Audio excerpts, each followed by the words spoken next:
Welcome to Inside India. Happy Monday. I'm Amitabh Singh, and these are your headlines. Japanese stocks are on a tear, rallying to record highs on Prime Minister Takaichi's landslide win. But there are a lot of questions about her big fiscal plans. Kaori Imjoji is in Tokyo.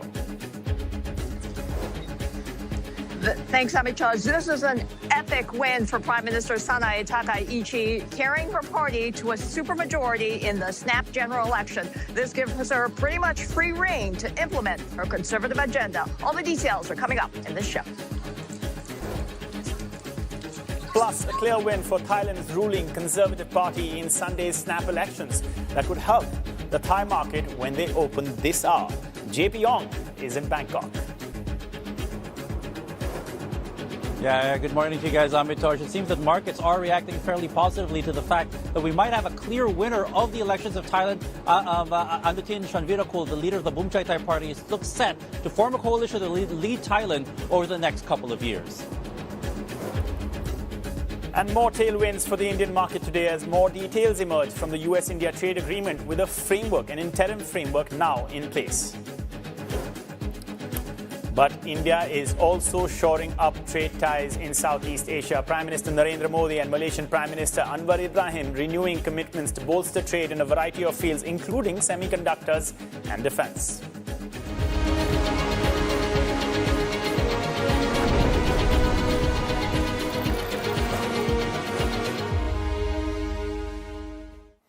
All right, let's get started with Asia markets. It's been election-heavy Monday, but let's look at what's going on right now because we've been waiting for the Bangkok Set Index to just come online. And at this point in time, it's up nearly 3%, 2.74%. So that's something we're going to get JP weighing in on in just a bit. But we're also getting a reaction, a more nuanced reaction of how Japan has reacted to its election result. The Nikkei 225 was up about 5%. Right now, it's up about 4.5%.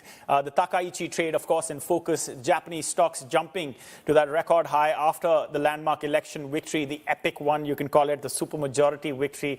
The Nikkei had jumped 5.6%. Other markets obviously trading higher. It's a carpet of green there. South Korea's Kospi also jumping 4%, well, more than 4%. Australia's S&P is also nearly 2% up. Hong Kong's Hang Seng is up 1.5%. So this on the back of U.S. futures appearing optimistic on Sunday after all three major indices in the U.S. climbed on Friday while waiting for economic data and more earnings reports later this week. We'll continue to track all that's happening, but at the moment, relatively positive.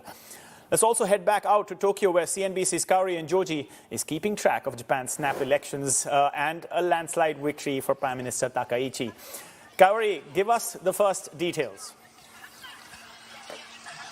Well, this is a pivotal moment in Japanese politics, and I've been covering this country for a long time, but I've seen nothing like this in Japanese politics. The Japanese Prime Minister Sanae Takaichi carrying her Liberal Democratic to an epic win. And this means that she doesn't even need the opposition party because she has secured more than 2/3 of the lower house. Now, lower house is a misnomer. It's actually the more powerful chamber of the two that are in Japanese parliament. And this means that she basically doesn't even need her Ishin coalition partner. Everything that she tries to do, if it's rejected by the other house where she has a majority, it comes back to this house that she won, and she can do whatever she needs to do.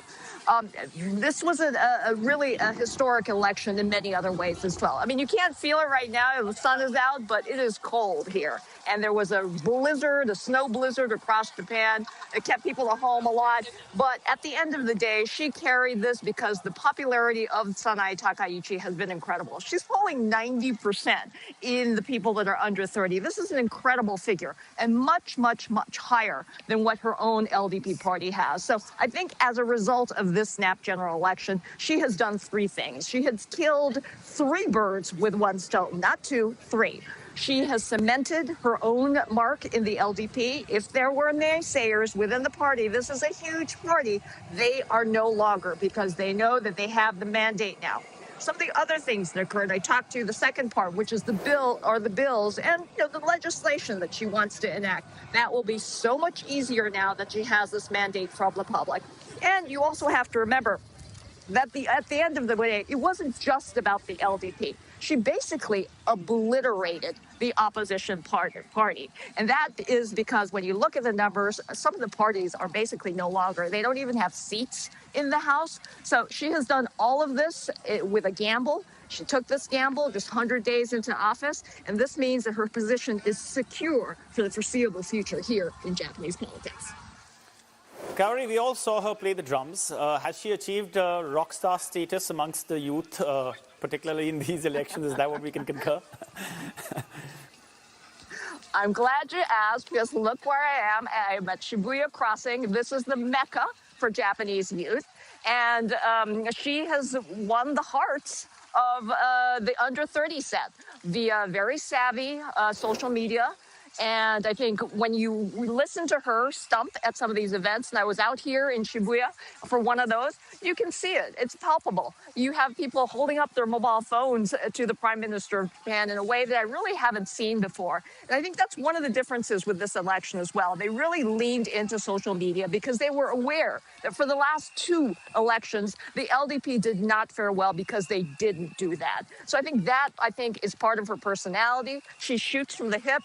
Of course, that gets her into trouble with comments that she made over Taiwan and China. But I think the youth under 30 set thinks that, no, she looks different. She sounds different from the average Japanese politician that they're used to. And they said, look, we're willing to give her the credit. But at the end of the day, this election was about bread and butter issues. Everyone in Japan, their number one concern is the rising price of everything, mostly food. And it was interesting that all the opposition and the incumbents were banking on that. So in a way, in terms of policy, there wasn't really a whole lot of difference between the LDP and the opposition party. And I think that at the end of the day is what carried her, because in the end, it mattered on personality. And because she looks different, she sounds different, these are the results we have this morning.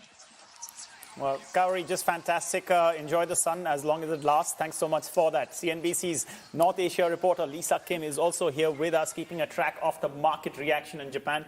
Lisa, it's been fantastic. It's been, 4.5%, 5%. Give us the latest. Yeah, Amitabh. So we're seeing sort of a half Takaichi trade this morning. So here's the breakdown. Stronger equities, but here's the unexpected part.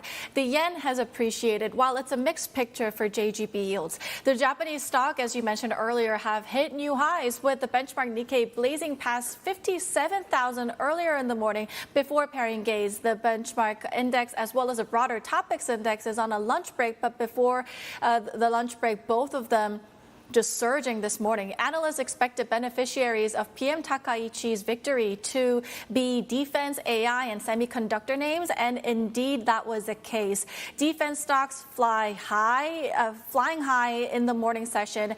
Hitachi and Mitsubishi Electric both gaining around 7% at one point. I remember that Takaichi is a national security hawk, and she has promised to relax some of the export restrictions on Japan's defense industry. And one of the first things that she did when she became prime minister is promise that she will raise the country's spending in the defense industry up to 2% of the country's GDP.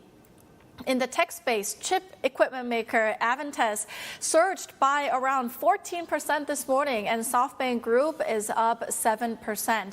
The yen, meanwhile, is trading in the mid-156 level, strengthening against the dollar, which is the unexpected part. And this largely after Japan's top currency diplomat Mimura warned this morning that he's paying a close attention to any rapid moves in the FX market with a high sense of urgency. Amitabh? All right. Well, Japan is something we're all going to watch very closely. I'm particularly interested in how the central bank interacts with this particular development, and I'm sure we'll come back to you then. Thanks so much for that. All right, we're taking another look at the Thailand market because, well, it's election Monday effectively, not just in Japan, the results, but also in Thailand. And the Thai baht, we're watching that very closely. The SET index has risen nearly 3% after the elections over the weekend. And we have all the details because now my colleague JP Yong is going to be speaking to us from the ground in Bangkok. JP, I was noticing the skyline and you talking about it. It's quite interesting that the air might have cleared up for Thailand.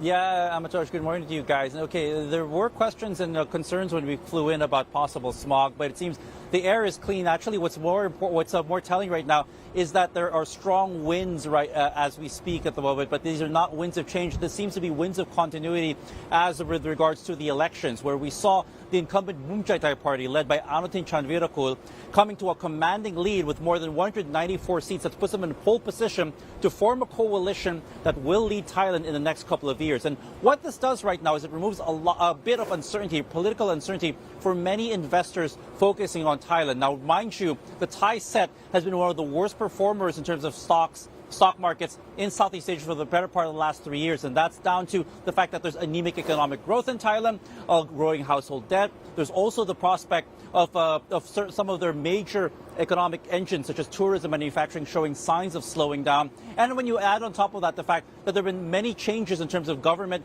and leadership over the last couple of years, again, that complicates matters a bit. But the fact that this has now been removed, and now that it seems that the formation of the next government will happen in swift fashion now, it removes some of that uncertainty for some investors. We did speak to the Stock Exchange of Thailand President Asadesh Kongsri earlier on today as to whether or not this might actually spell better days for a stock market that is now up by about 6% since the start of this year. Here's what he had to say. It looks like the ducks are getting aligned, so politics is getting stronger and more stable. Companies on Jump Plus, we've got 114 companies involved now. I think there's a few more, hopefully bigger companies joining the game or the program there to help boost the fundamentals of our listed companies. So overall, I think there's things that are getting in place. The government policies, if the Bumjaitai do come and form a government, they seem to have a good balance between short-term and long-term structural issues. If they can address that and stay to address that, I think it will be a big boost for Thailand and create confidence for investors. So reasons to smile for financial markets in the lands of smiles, according to Asadesh Kongsri there. But the bigger test now also will be whether or not it will convince international investors that have started to shy away from Thailand because of the uncertainty. And that will come down to whether or not the economic policies promoted by Bumjaitai and any of its coalition partners will actually be effective in lifting Thailand out of this economic doldrum or this economic stagnancy that we've seen over the better part of the last 10 years. A lot is riding on this, but at least some of the political uncertainty has been removed, at least for the time being. Meteoric, back to you.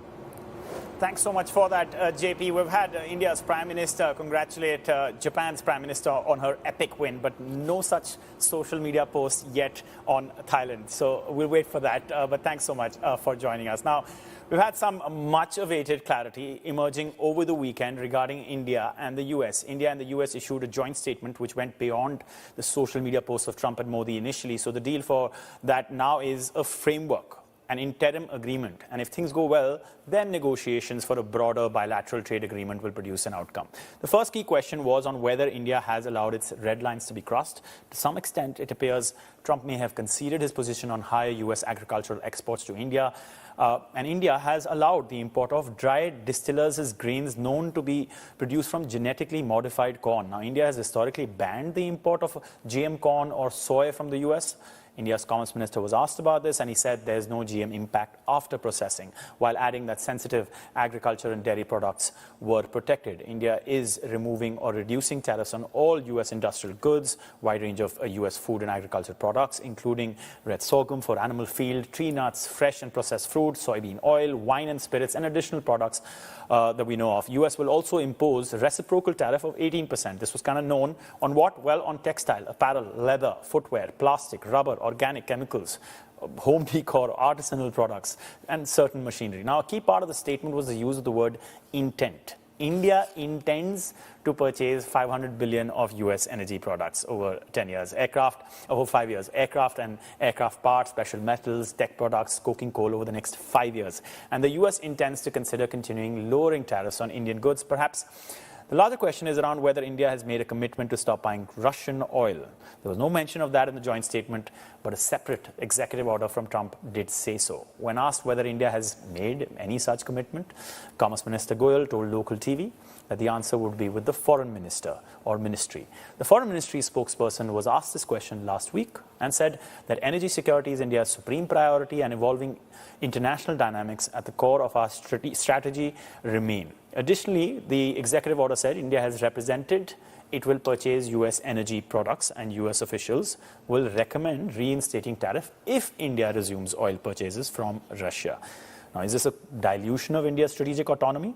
The focus has always been on this part of its foreign policy, or has common sense in the real world won?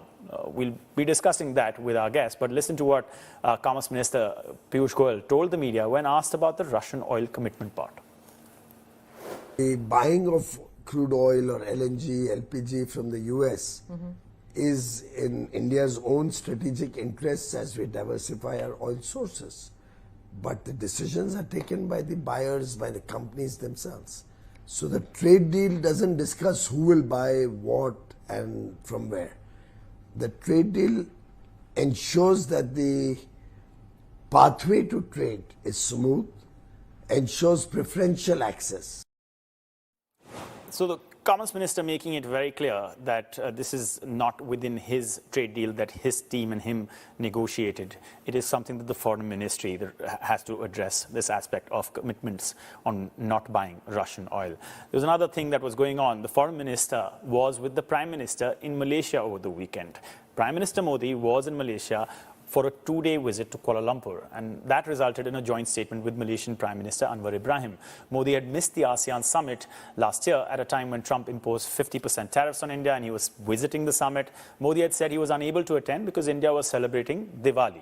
Modi and Ibrahim inked a total of 11 agreements, including a framework pact for deeper engagement in the semiconductor area.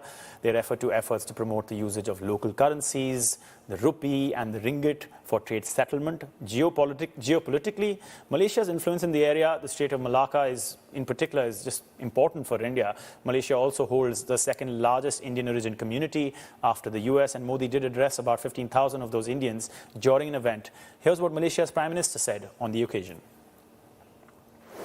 India is growing by leaps and bounds.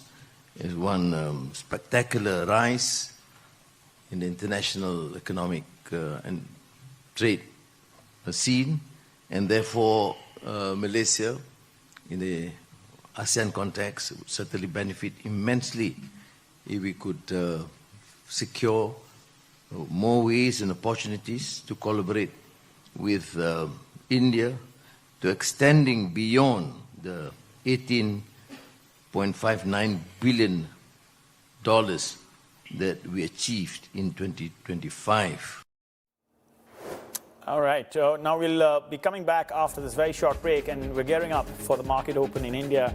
We're about, 30 minutes away from that. And we'll also get a view on Nifty from James Thom at Aberdeen. That's right, after this break.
Welcome back. The Indian markets have come online.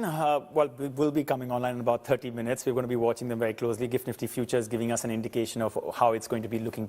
Well, positive. That's what we hope for. That's what it's looking like. About the Indian rupee, well, it's strengthening at this point in time against the dollar. The focus, of course, for traders is going to be how they read the US-India interim agreement that has been, well, put out in a joint statement. And to talk about that and more, we have James Thom. He's a Senior Investment Director of Asian Equities at Aberdeen. James, it's always great to have you here. Thanks so much for coming back in the studio. Really appreciate it. Great to be here. Thank you. Let me start with that. Does the joint statement that has been revealed by India and the US of this interim trade deal, does it make India a buy or a sell? I mean, I think it removes an overhang that the market had been worried about. Clearly, 50% tariffs were not sustainable and could prove to have been hugely damaging to India's economy and particularly the sort of small and medium enterprises. So I think the fact that sense has prevailed, we've come to some interim agreement, at least draws a line under the uncertainty. We'll wait to see how that kind of plays out in terms of the details, but I think the overarching point and message is a positive one for India. Okay, but does it mean that you would buy India at this point in time after the interim deal has perhaps answered some questions but led to more questions, for example, with Russia oil or with the aspect that Indian farmers are likely to now protest on the 12th because they feel that this is actually India allowing the US to cross its red line on agriculture? So I'm still pretty constructive on India. It is a market that has massively underperformed the rest of the emerging markets. About 30% underperformance over the last 12 months. So it's been a huge laggard. Part of the reason is this trade issue and concern, and as I say, that's now gone. We've had other free trade agreements that have been signed. We've had other policy measures that have been supportive, I think, to just trying to provide a bit of a boost to the underlying economy.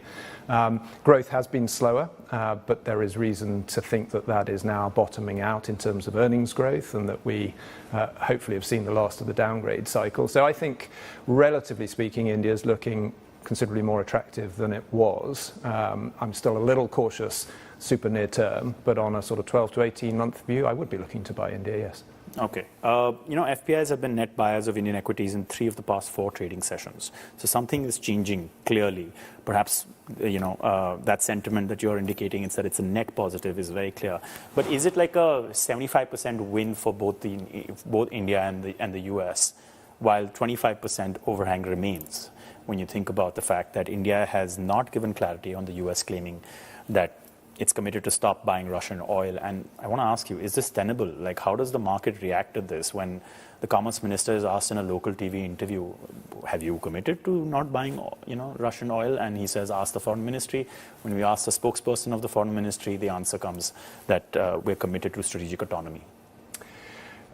There is still uncertainty for sure. As I say, I think the bulk of the overhang is gone. I think these are hugely complex deals and negotiations, and it will inevitably take time to sort of iron out the details and get full clarity on where we sit.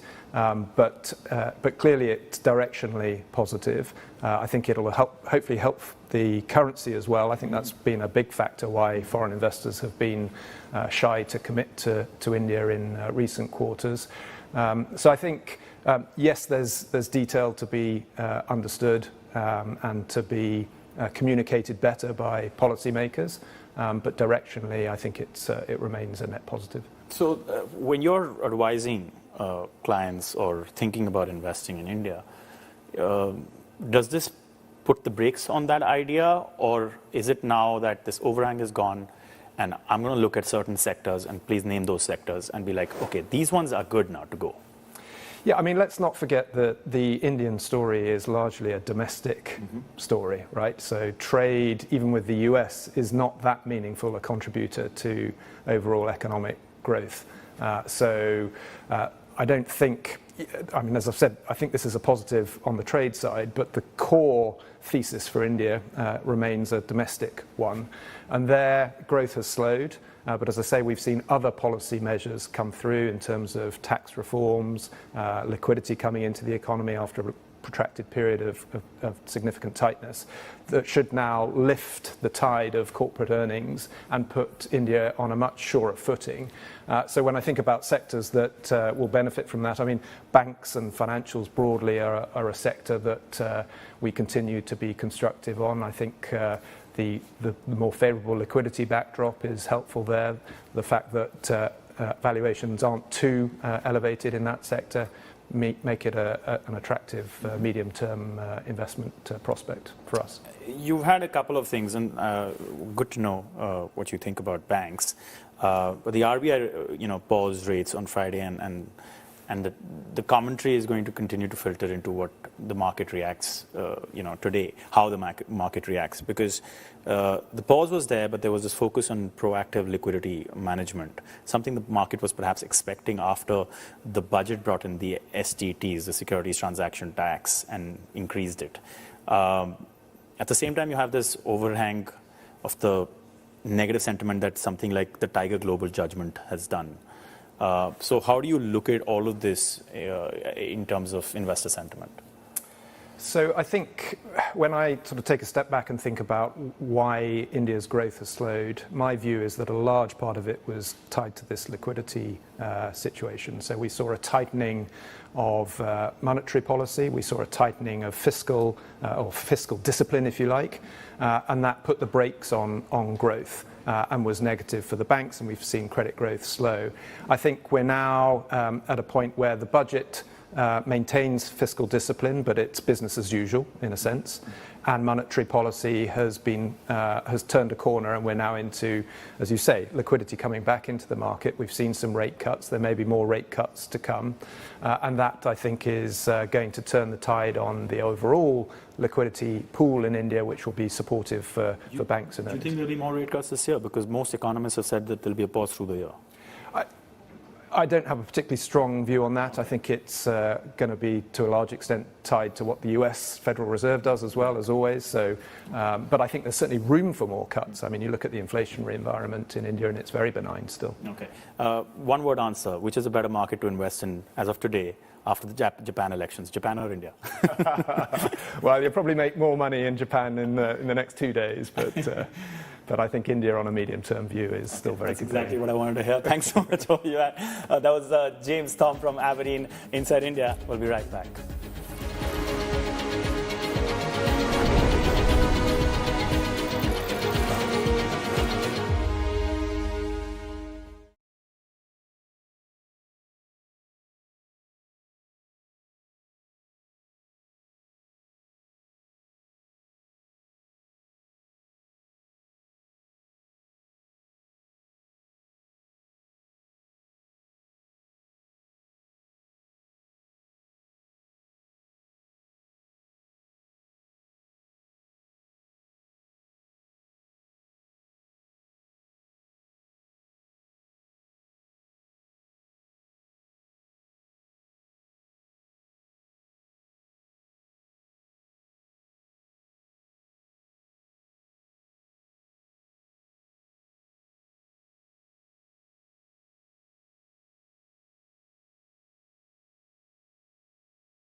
Welcome back. We're watching some of the stories that are emerging out of India related to India. Let's get into that very quickly. US and Iran both sounding positive about nuclear talks in Oman last week, but Iran's Foreign Minister Abbas Araghchi indicating not all is calm, warning that Tehran will strike American bases in the Middle East if the US does eventually strike. He also maintained that the talks will remain strictly focused on nuclear as Tehran fights for its right to enrich uranium. Both sides say talks should resume soon, if not this week. Israel Prime Minister Benjamin Netanyahu will also likely discuss these talks when he meets President Trump in DC on Wednesday. The 2026 Winter Olympics are underway in Milan, but it's not all smooth sailing as it becomes the site of various protests. Hundreds of people gathered in Milan on Friday to reject the presence of US anti-immigration or ICE officials in Team America's security detail. Another 5,000 people took part in peaceful demonstrations aimed at highlighting housing costs and environmental concerns linked to the games. But these turned violent when a group of around 100 protesters broke away, throwing fireworks, stones and smoke bombs at officials, who did hit back with tear gas and water cannons. Also, solidarity on display in New Delhi as hundreds of LGBTQ+ community members and allies marched in the Queer Pride Parade on Sunday. The Pride March has become a platform for visibility and an outlet for participants to voice out concerns around discrimination, social stigma and lack of legal recognition. India's top court decriminalized homosexuality in 2018, but same-sex marriage and the overall community still remain a taboo topic in the country. We're also counting down to the market open in India. This is how we're shaping up. It is looking like it's going to be positive on the back of the announcement of the interim deal. The investors expect to see the details of the interim India-US deal as a net positive, despite questions remaining. And FPIs have been net buyers of Indian equities in 3 of the past 4 trading sessions since the deal was announced. Could this really mean it's the end of net outflows from foreign investors? This as the RBI maintained or refrained from cutting its key rate and focused on liquidity transmission. And India has been ramping up its efforts to become a global AI hub. That's going to be a big focus this month in India. Let's bring that up. Global tech companies have already been betting big on the country's potential, with major AI-related investments coming in from Amazon, Google, Microsoft and Meta in the last few months, and you could expect more. Meanwhile, Commerce and Industry Minister Piyush Goyal saying that India's trade deal with the US remains a crucial stepping stone in building up AI infrastructure as the country needs IT products to develop data centers. Listen in. We are setting up data centers. We are developing the AI and quantum computing economy in a big way. All of these will require huge amounts of ICT products. When we estimate these products, currently, as we speak, we are already importing 300 billion a year of these products from different parts of the world. In the next 5 years, we estimate we will need $2 trillion of these products, where America has very good capabilities and capacity to support the Indian economy with high quality at competitive prices. All right, joining us right here at the SGX is Shyam Arora. He's the Chief Technology Officer at Tech Mahindra. Shyam, thanks so much for joining us. We really appreciate that. Always great to have an in-person conversation. I want to ask you about the India-US interim agreement. The details have emerged to some extent. We still await many more. Has that changed the level of positivity you had when the deal was announced? Well, I think the overall US-India talks continue to head in the right direction.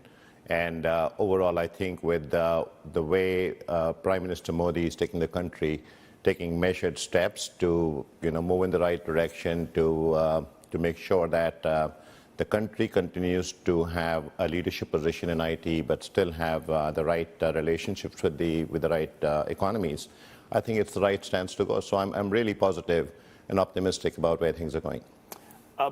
What was the situation like for Tech Mahindra before the deal, and what's it going to be now? See, for Tech Mahindra, we have a large population of US people based in the US, and hence we were not deeply impacted with the talent that already worked there. It was primarily where we were having to bring more and more talent into US who were needed, let's say, for on-site engagements. So that's where we were seeing some sluggishness, and we were finding other ways to do work. But we are hoping that things become easier. Immigration is not likely to become easier. Well, immigration won't become easier. Immigration is not going to become easier. It's just that with the way we do the work, with lots of on-site offshore arrangements, we are able to, I would say, continue to do lots of great work for most of our American clients. So we've not seen sluggishness in the way we are able to execute. In fact, if anything is to go by, you look at our last quarter results, we had high growth in top line, we had high profitability, and we also showed the disciplined execution. So, and also if you look at our growth numbers are very balanced across our focus geographies and across our focus sectors.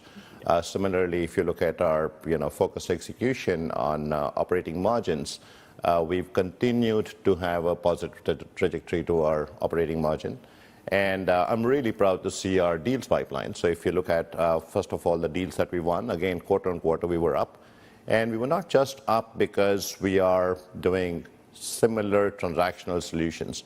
We were up because we are doing well thought through solutions grounded in the right architecture and with infused productivity using AI and other technologies. So today clients are not just looking for, can you come and help me do this work, or can you give me a few bodies? Today clients are looking at end-to-end solutions. And those solutions come with the grounding of the right architecture, with the grounding of the end-to-end thinking, which is what we're bringing to our clients. So I'm actually quite happy with the way things are going. And I think there's a bit of a balancing between how the workforce works and where the talent is based. But I don't see that becoming an issue, especially for India. I see India as a continued AI talent factory. I think India will continue to produce some great talent. There will continue to be more and more exchanges of perspective for Indian talent when they move out. But there's lots of investments coming to India. If you look at the foreign investments coming to India, there are a lot of foreign companies now bringing in dollars into India to develop the talent and the infrastructure in India, because India is a very, very promising economy. So I'm not concerned with the way India industry is going or the India talent is going. Okay, lots to unpack in everything that you said. I want to just talk about your deal wins, because an annual growth of 48% in deal wins to reach $1.1 billion. Just give us some clarity on this, because there was some confusion because of perhaps some report or else that there is a $500 million European telecom win for you, which fits into your $500 billion growth plan. But are you in a position to provide clarity on who that is with? Because there was one report that claimed, a name. Well, we're not going to go now on a news channel on the specifics of each deal. But again, most of these deals are months in the making. And if you look at our deals wins, of course, telco has been our big heritage, and we come from Mahindra British Telecom, which used to be, so telecom is today one of the strongest forte that we have and used to have. But we've also since created huge amount of focus on other sectors. So we have great focus on manufacturing, on banking and financial services, on the retail and consumer group. And again, as I see, I think what's happening, Amitoj, is the industry is disrupting across various aspects, right? And AI has suddenly started making things easier. So think about it as a technology that allows you to have a greater ROI on the change being done by use of AI, as long as it is being done in a responsible manner. And that's the reason we see that the deal wins are actually quite balanced across the segments. We also see there are some large transformation deals, right? And of course, there are a lot more in the making, right? So it's not like one or two deals which are going to be making us grow over the years. It's going to be a balanced portfolio of growth that we're going to see over the years. That's going to make us go into the growth engine. I understand. Okay, can you at least tell us when we'll have a name? Sorry, so I'm the chief technology officer, so I'm not able to tell you when you should have what names for what deals. I see that you're relatively bullish about India, despite the fact that there are those who have questioned India's perhaps slower progression towards AI than other parts of the world. India is almost seen as a hedge against the AI trade. If there is an AI bubble, then India is the place to be okay. And you have also had Anthropic's Claude resulting in a sell-off. The Nifty IT down, I think you've also called it a market overreaction, if I'm not wrong. And Nifty IT has been down, 15% year to date, down 9% in the last week. And yet, yous remain extremely positive about India and how it's going to react to this AI transition. So my question is, that's not reflected in market sentiment, it's not reflected in earnings, and in jobs, there is a reskilling happening that's taking time, and long-term view is, okay, we'll adjust, but at the short term, don't you have a problem with it? So the way I look at it, right? So every time, first of all, there are lots of players in this AI, playground. So it's not there's NVIDIA making chips. There's of course several hardware companies. There's Microsoft and the hyperscalers like Google and AWS. There's obviously people like Anthropic, etc. And if you look at AI, right? AI it's almost like a layer cake. So at the bottom of the cake, you have the infrastructure and the chips. Then you have things like models. Then you have, from models, you have the orchestration layer, which is how you use the models. And then you have the intelligence, the application layer, where the models actually come to get used. And then there is an experience layer. Now, if you look at this layer cake of AI as it's emerging, so while there is productivity being created in some spaces, which is reducing some work in those spaces and increasing more and more value work, but there is increasing the huge amount of work coming across all the layers of the cake. So for instance, we are into infrastructure operations business, and the entire infrastructure, the new infrastructure that's being put up across the world, and you probably know billions of dollars are being spent. So there aren't too many players managing that infrastructure, and there are specialized ways of managing that infrastructure. So we are in that business, right? There's the way of, let's say, how do you bring models to a given country? How do you build sovereign models? How do you build security around the models? So we are quite specialized in that. In fact, I'm proud to say that, so I was at Davos 2 weeks back, and we are the only Indian company to have won the Minds Award at Davos. The only Indian company, right? And Minds stands for meaningful, innovative, novel, deployable solutions. And we won that for a language model that we developed and a platform that we developed for deploying those language models.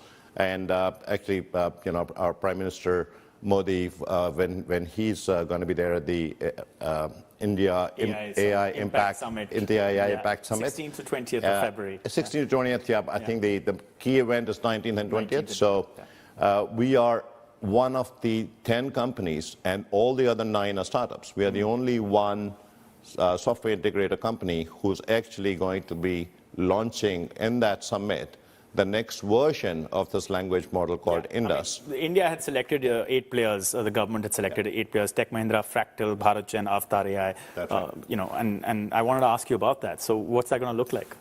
So the way I think is, I think, of course, there's a significant use that AI creates for, the way it creates productivity and efficiency, and it creates overall, let's just say, speed in creating outcomes. But that there is a way that, first of all, there has to be accepted responsibly.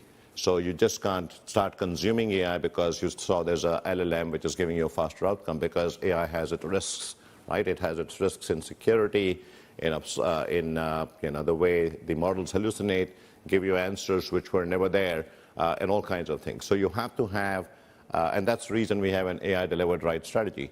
But to talk a little bit about the model, we developed a large language model right from scratch, and that was supporting Indic languages, right? Indian languages, so I think about 37 of the languages, and that was done back in 2023. So we are quite an early entrant and researcher and player in the world of AI, right? And we have a research lab called Maker's Lab, which has existed for, 12, 13 years now. And we keep playing with lots of new technologies there.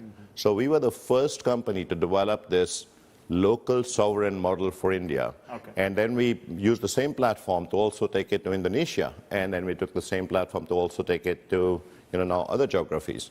We're also using our language model now to create domain-specific SLMs, because, again, the conversation today is not about, is there the next large language model which is going to do, let's say, increase the effectiveness or sharpness of an answer by 1 or 2%. Because if the sharpness of answers is in 60s and 70s, it doesn't matter if it's 62% or 64% or 66%. you still need somebody to look at things, right? So the way we're looking at language models is how do you make sure that the model, specifically from our India point of view, the one that we've developed for Indus, it is to make sure that the model is able to respond to cultural nuances of India, right? So I guess because we got to go, we're completely out of time. I just want to ask you one thing. The point is, when does this kind of a LLM that is inborn within India achieve that mainstream status? So at the moment, we already have close to 1,200 downloads being done for the LLM every month. There are lots of application developers using the LLM in their own right. And the next model of LLM that we're launching in India as a part of the India AI Summit is going to have lots of, let's just say, education built in, which means, let's say, if you wanted to have a physics question, which you wanted to ask in Hindi, and there was no real book where you could refer to over that, or let's say you come from a village where you don't even have access to a library, so you could have. So we believe that there will be app developers who will take our LLM models and basically broad-base education democratization in the country. And that's where we are very excited about how we are using AI to create a real positive impact in the society. So by 2027? Well, it should start happening. It should start happening immediately. It's been happening already. All right. Okay. Well, thank you so much, Shyam Arora. That was really amazing to hear. It was almost like a preview to what's coming at the India AI Summit, and we appreciate you coming on and giving us the lowdown on that. Well, Inside India, we'll be back in 2 minutes. Lots more on the other side. Thank you.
All right, welcome back. Indian markets have come online. The Nifty 50 is up just about 0.5%. The rupee and the dollar, that relationship remains, well, interesting. Rupee has been strengthening against the dollar at this point in time, just muted, just a little weaker. But we'll keep watching that at this point in time. Well, strengthening 90.5640. But would it go below 90? That's the big question. And will it remain in this region? That's a big question. We'll be getting more on that. But let's now switch to Indian Prime Minister Narendra Modi. He's currently in Malaysia This was his first visit to the country since both sides agreed to deepen ties in 2024. In his meeting with his Malaysian counterpart, Anwar Ibrahim, both leaders reiterated their commitment to cooperate on trade, investment, and other critical areas like semiconductors and defense. And to make sense of all of that, we have Harsh Pant. He's the Vice President, Studies and Foreign Policy at Observer Research Foundation. Great to have you back, Harsh, as always. Thanks so much for that. I want to start with this particular aspect of Malaysia. There don't seem to be many, big bang announcements that have come out. There's this big, takeaway from both sides that has been released officially. But I think the backdrop is that Prime Minister Modi did not go to ASEAN when Trump was there officially due to Diwali. That was what was stated. But this was when India and US relations were strained. Is there a significant outcome of the Malaysia visit, or is this visit simply about the intangible details that perhaps will emerge a little later and that can't be openly declared because of China? I think some of this will come off later. But I do think that in some ways, this is a stabilizing phase in India-Malaysia relationship. The relationship had been a bit topsy-turvy in the past. And since the coming of Anwar Ibrahim in Malaysia, there has been an attempt to rebuild this relationship. In 2024, the Comprehensive Strategic Partnership Agreement was signed. And since then, we have seen a stabilizing of this relationship. There is a lot that is happening. For example, it was announced on the security front, it was announced maritime security, intelligence cooperation and counter-terror would be very important pillars of a security partnership between India and Malaysia going forward. So I think we have to watch this space. On defense, there are a number of projects that are being discussed. So I think broadly, this is about reestablishing the connect. And of course, this visit was also about a lot of the diaspora interaction that the Prime Minister had and very strong emphasis on how Tamil and Indian diaspora, 2.9 million strong there, links the two countries. So I think there is an attempt to build a holistic relationship with Malaysia, which had gone off the rails for a while. That was in 2019 after a comment at the UN from the previous Malaysian Prime Minister that India did not like at all. Yes, you're right. There's a CEO forum. We'll hear about what the outcomes of that CEO forum were. We've also been... we heard the Prime Minister mention UPI will be coming to Malaysia soon. So a number of other developments. And given the fact that Malaysia is where the second largest Indian origin community is after the US, incredibly important, that region. But let's just switch to the US. Because it's the interim trade agreement that's going to filter into the market sentiment perhaps today. Has India's red line been crossed, particularly when you think about GM and agriculture? Because several farmer organizations have now announced a nationwide protest on Feb 12th. See, I think the government has been quite open in saying that, look, we have had to give in there has been a give and take in the engagement, but they've also been very strongly insisting that on those crops where India has had traditional advantages, we have not given up anything. I think from the politics of it, it is always very sensitive. Agriculture is very sensitive. So anything that the government would have done would have resulted in some counteraction. I think we'll have to wait and watch to see how far this goes. But my sense is that under the present circumstances, it's not something, the red lines have not been crossed in ways that perhaps will make the government very uncomfortable, because as you know, this has been a strong demand from India that we will not give up on it. And I think in some ways that has been protected. Yeah, I mean, the Commerce Minister tweeting that agriculture and dairy will be protected. On the other hand, the statement comes from him. Or the joint statement says that non-tariff barriers will be discussed and resolved, on U.S. agriculture and food products. And the farmers are claiming that this is contradictory. In that context, who's really got the better of the other now that we have the interim details? See, I don't think we would know because, Amitosh, because at this point, all we know is that India is saying that we will discuss them. And what India has held on so far are India's red lines. So I think in some ways, this is again a question because the full BTA is still not there. This is an interim agreement. The tariffs will be discussed. That has been accepted by India. But I think that has been the position from the very beginning. So I think on agriculture, I don't think India has given up its red lines, and it's not entirely evident to me that anything dramatic has happened in that space. Okay, let me ask you this. Commerce Minister asked a question by local TV about whether India has committed to not buying Russian oil, and he said ask the foreign minister or ministry. And the foreign minister was at that time in Malaysia, and the foreign ministry spokesperson was asked the question last week, and he basically, didn't address it directly, and he said that India will always maintain its strategic autonomy when it comes to purchasing energy. Is this tenable? Is in your view, this kind of approach? No, I think in this case, my sense would be that we have been watching the numbers. If you see the numbers from India purchasing Russian oil, see, they have been going down gradually. And the issue has always been that once the Russian discounts they end, there will be a market correction in what India buys. India was buying Russian oil to the extent that it was contingent on the kind of prices and the discounts that it was getting from Russia. Now, I think once those discounts ended, it was inevitable that some kind of correction would happen. And I think that is what we see in the numbers, that Russian numbers have been going down. So the question is, and I think from India's perspective, India has always maintained that, look, this is going to be determined by the market. This is going to be determined by what happens to the price structure and how the oil prices, how the energy markets relate to India's own energy needs. Now, I don't think that in any broader sense, India would have committed to not buying Russian oil. India would have said, or India is likely to have said that, look, whatever it is, wherever we get a good deal for our consumers, for our people, for our economic growth, we will get it. And I think that's what seems to me to be the logical conclusion of this debate, that it is not going to be determined by what America is asking India to buy or what Indian politicians or Indian policymakers would want Indian companies to buy from. After all, a lot of these companies are private companies. All right, Harsh. Thanks so much, Harsh. Really appreciate you joining us.